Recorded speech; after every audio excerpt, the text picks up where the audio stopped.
Ann Musungu, KTN, Nairobi.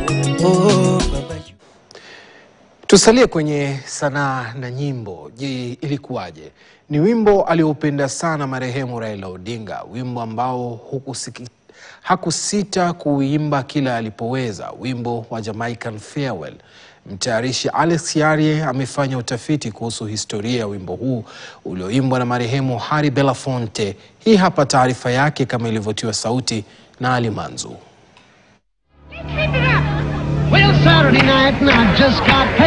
Baada ya vita vya pili vya dunia, aina mpya za mziki ziliibuka katika mataifa ya magharibi.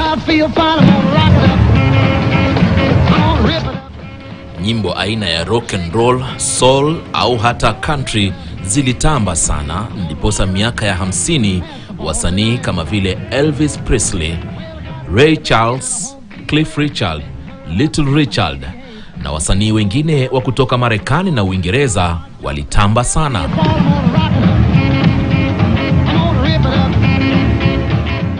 Hata hivyo, wimbo ulioimbwa na Harry Belafonte, Jamaican Farewell, ulikuwa tofauti kwa mtindo na mahadhi. Down the way where the nights are gay and the sun shines daily on the mountain top. Uliwapendeza wengi na kumfanya Harry kuwa na sifa tele na kote ulimwenguni. Jamaica, I made a stop, but I'm sad to say I'm on my way.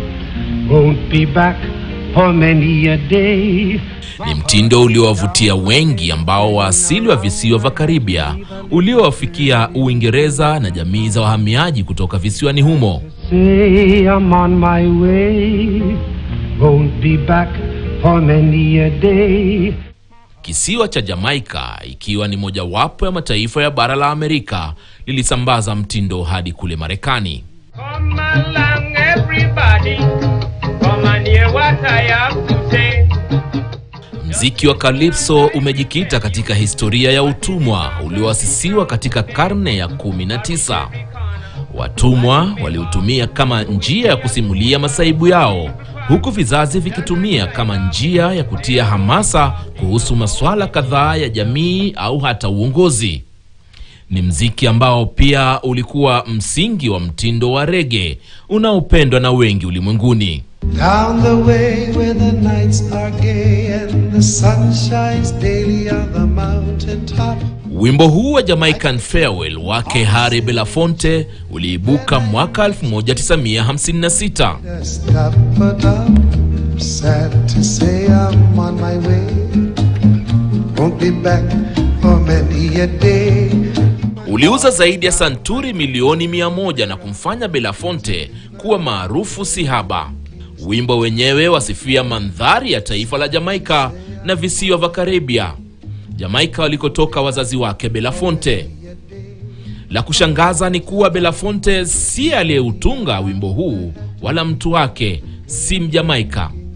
Aliyeutunga wimbo huu ni marehemu Irving Bergey, aliyekuwa raia wa Marekani kutoka Brooklyn jijini New York. Wazazi wake walikuwa wa asili ya Barbados na visiwa vya Virginia. Ni wimbo alioupenda sana marehemu Raila Odinga tangu miaka yake ya ujana. Wimbo asiosita kuimba mahali popote, wakati wowote wa uhai wake, na haikuwa siri. Go where the sun shines daily on the mountain top. I took a trip on a sailing ship. When I reached Jamaica, I made a stop, but I am sad to say I'm on my way. Sad to say I'm on my way. Won't be back for many a day. My heart is down, my head is turning around. I had to leave a little girl in Kingston town. Umaarufu wa wimbo huu umesababisha kuimbwa na wasanii tofauti ulimwenguni.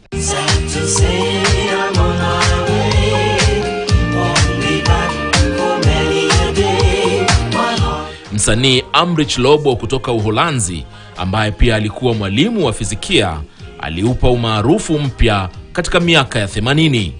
Je, wajua kuwa Harry Belafonte pia alikuwa na uhusiano wa kisanii na Kenya? Mnamo mwaka 65, wakati wa sherehe za uhuru wa Kenya, Belafonte aliuimba akiwa na msanii mwenza Miriam Makeba wa kutoka Afrika Kusini. Malaika, nakupenda malaika. Alikuwa amealikwa na sahiba wake marehemu Tom Mboya kutumbuiza katika sherehe hizo. Inadaiwa kuwa Mboya ndiye aliyewafunza wasanii hao wimbo huo mkesha wa sherehe. Huku taifa linapomuaga marehemu Raila Odinga, ni wazi kuwa wimbo huu ulikuwa baadhi ya mambo mengi makubwa na madogo yaliyomtuliza katika siku za uhai wake. Furaha yake, mziki ni aina ya kipekee ya kuwasilisha ujumbe. Maneno na semi ziko sapo. Sad to say I'm on my way, won't be back for many a day. My heart is down, my head is turning around. I had to leave a little girl in Kingston Town. Kwaheri baba ni wimbo ambao utasalia kumbukumbu kwa Wakenya wengi kila punde watakapo